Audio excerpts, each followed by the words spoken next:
데이 2. 오순절 이후의 성령의 침례.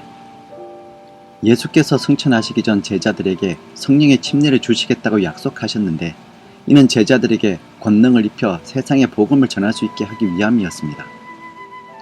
사도행전 1장 4절에서 8절에 있는 말씀입니다. 사도와 같이 모이사 저에게 분부하여 가라사대 예루살렘을 떠나지 말고 내게 들은 바 아버지의 약속하신 것을 기다리라. 요한은 물로 침례를 베풀었으나 너희는 몇 날이 못되어 성령으로 침례를 받으리라 하셨느니라.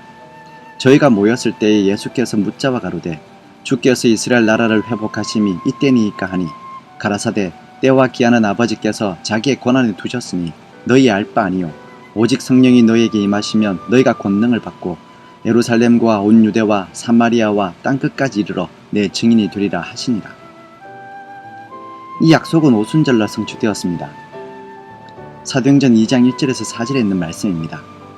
오순절날이 이미 이름에 저희가 다 같이 한 곳에 모였더니 호련히 하늘로부터 급하고 강한 바람 같은 소리가 있어 저희 앉은 온 집에 가득하며 불의 혀같이 갈라지는 것이 저희에게 보여 각 사람 위에 임하였더니 저희가 다 성령의 충만함을 받고 성령이 말하게 하심을 따라 다른 방언으로 말하기 시작하니라.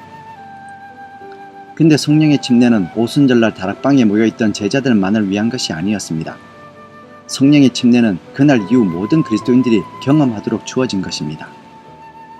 오순절날 모든 신자들이 다 한자리에 있는 것이 아니었다는 사실은 오순절 이후에는 어떻게 성령의 침례를 받았는가라는 의문을 일으키게 합니다.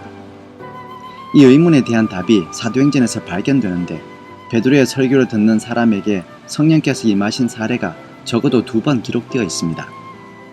사도행전 10장 44절에서 47절입니다. 베드로가 이 말할 때에 성령이 말씀을 듣는 모든 사람에게 내려오시니 베드로와 함께 온 할례받은 신자들이 이방인들에게도 성령 부어주심을 인하여 놀라니 이는 방언을 말하며 하나님 높임을 들음이러라. 이에 베드로가 가로되 이 사람들이 우리와 같이 성령을 받았으니 누가 능히 물로 침례줌을 금하리요 하고. 사도행전 11장 15절에서 17절입니다. 내가 말을 시작할 때에 성령이 저에게 임하기를 처음 우리에게 하신 것과 같이 하는지라. 내가 주의 말씀에 요한은 물로 침례를 주었으나 너희는 성령으로 침례를 받으리라 하신 것이 생각났노라. 그런즉 하나님이 우리가 주 예수 그리스도를 믿을 때에 주신 것과 같은 선물을 저희에게도 주셨으니 내가 누구간데 하나님을 능히 맡겠느냐 하더라. 뿐만 아니라 하나님께서는 좀 더 공식적인 방법, 곧 안수를 통하여 신자들에게 성령의 침례를 베푸신 것을 알 수 있습니다. 사마리아에 있는 신도들이 성령의 침례를 받은 사례에 대해 다음과 같은 기록이 있습니다. 사도행전 8장 12절에서 17절입니다. 빌립이 하나님 나라와 및 예수 그리스도의 이름에 관하여 전도함을 저희가 믿고 남녀가 다 침례를 받으니 시몬도 믿고 침례를 받은 후에 전심으로 빌립을 따라다니며 그 나타나는 표적과 큰 능력을 보고 놀랐니라. 예루살렘에 있는 사도들이 사마리아도 하나님의 말씀을 받았다 함을 듣고 베드로와 요한을 보내매 그들이 내려가서 저희를 위하여 성령 받기를 기도하니 이는 아직 한 사람에게도 성령 내리신 일이 없고 오직 주 예수의 이름으로 침례만 받을 뿐이로라. 이에 두 사도가 저에게 안수하며 성령을 받는지라. 사도행전 8장을 보면 사마리아에 있는 신도들이 성령의 인도하심으로 그리스도를 영접하고 물의 침례는 받았지만 아직 성령의 침례는 받지 않았다고 기록되었습니다. 예루살렘으로부터 파견되어 사마리아에 온 두 사도 베드로와 요한은 오직 한 가지 목적을 가지고 있었는데, 그것은 그리스도를 받아들인 신자들에게 안수하고 기도하여 그들로 성령의 침례를 받게 하는 것이었습니다. 이것은 물의 침례와 성령의 침례가 서로 구분되는 별개의 경험임을 입증하는 분명한 사례라고 하겠습니다. 성령께서는 개인들을 인도하셔서 그리스도를 영접하고 물의 침례를 받게 하십니다.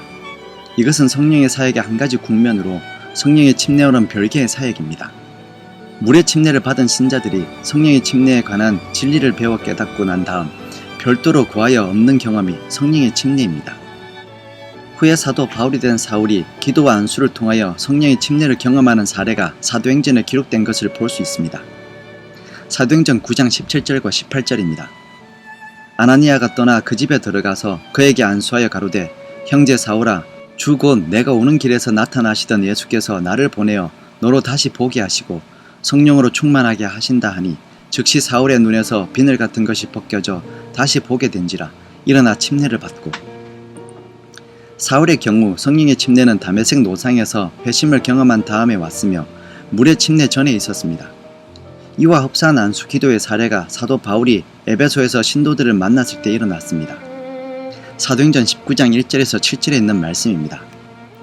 아볼로가 고린도에 있을 때에 바울이 윗주방으로 다녀 에베소에 와서 어떤 제자들을 만나 가로되 너희가 믿을 때에 성령을 받았느냐? 가로되 아니라 우리가 성령이 있음을 듣지도 못하였노라. 바울이 가로되 그러면 너희가 무슨 침례를 받았느냐? 대답하되 요한의 침례로다. 바울이 가로되 요한이 회개의 침례를 베풀며 백성에게 말하되 내 뒤에 오시는 이를 믿으라 하였으니 이는 곧 예수라 하거늘 저희가 듣고 주 예수의 이름으로 침례를 받으니 바울이 그들에게 안수하며 성령이 그들에게 임하심으로 방언도 하고 예언도 하니 모두 12사람쯤 되니라. 성령의 침례를 유발하기 위해 안수기도를 행하려면 기도자가 이미 성령의 침례를 경험했어야 합니다. 그러나 안수기도가 성령의 침례를 유발하기 위한 유일한 방법은 아닙니다. 안수기도가 성령의 충만을 추구하는 통로로 아주 좋은 방법이기는 하지만 필수적인 것은 아닙니다. 성령의 침례를 받으려면 누구나 단순한 믿음으로 성령을 주시겠다는 하나님의 약속을 청구하면 되는 것입니다. 갈라디아서 3장 14절에 있는 말씀입니다. 이는 그리스도 예수 안에서 아브라함의 복이 이방인에게 미치게 하고 또 우리로 하여금 믿음으로 말미암아 성령의 약속을 받게 하려 함이니라. 화인 여사는 성령의 침례가 회심의 때에나 물의 침례 때에 자동적으로 오지 않는다는 것을 잘 알고 있었습니다. 효과적인 전도자가 되기 위해 절대적으로 필요한 성령의 침례에 대해 화인 여사는 다음과 같이 말했습니다. 리뷰 앤 헤럴드 1890년 2월 18일의 기록입니다. 우리에게 필요한 것이 있다면 그것은 성령의 침례다. 우리가 이 경험 없이 복음을 들고 세상에 나가기에 준비되지 못한 것은 주께서 십자가에 달리신 후 제자들이 복음을 가지고 세상에 나갈 준비를 갖추지 못한 것과 꼭 마찬가지이다. 우리의 개인적인 영적 성장과 성령의 충만에 관하여 화인 여사는 다음과 같이 말했습니다. 교회정원 6권 86페이지입니다. 신자들은 성령의 침례의 필요성, 곧 교회가 성화되어야 할 필요성에 관해 강력한 인상을 받을 필요가 있다. 그러나 신자들은 주님의 농장에서 살아 성장하고 열매 맺는 나무가 될 것이다. 만약 성령의 침례가 그리스도인에게 저절로 일어나는 것이라면 화인 여사가 우리에게 성령의 침례를 받아야 된다고 권면하지 않았을 것입니다. 화인 여사가 성령의 침례의 중요성을 깨달았다는 사실과 또 화인 여사가 신자들에게 각자 성령의 충만을 추구할 것을 촉구했다는 사실이 화인 여사의 글에 분명히 나타나 있습니다. 개인적인 성찰과 토의 1. 예수께서 제자들에게 성령의 침례를 받기까지 기다리라고 당부하신 이유는 무엇입니까? 2. 제자들이 언제 성령의 침례를 받았습니까? 3. 오순절 이후에 그리스도를 영접했거나 물의 침례를 받은 자들은 누구나 자동적으로 성령의 침례를 받는 것입니까? 4. 사마리아의 신도들은 어떻게 성령의 침례를 받았습니까? 5. 사울, 나중에 사도 바울이 된 그는 어떻게 성령의 침례를 받았습니까? 6. 화인 여사는 성령의 침례의 중요성에 관해 무엇이라 말했습니까? 7. 성령의 침례를 받기 위해 안수기도를 받는 것이 필수적인 것입니까?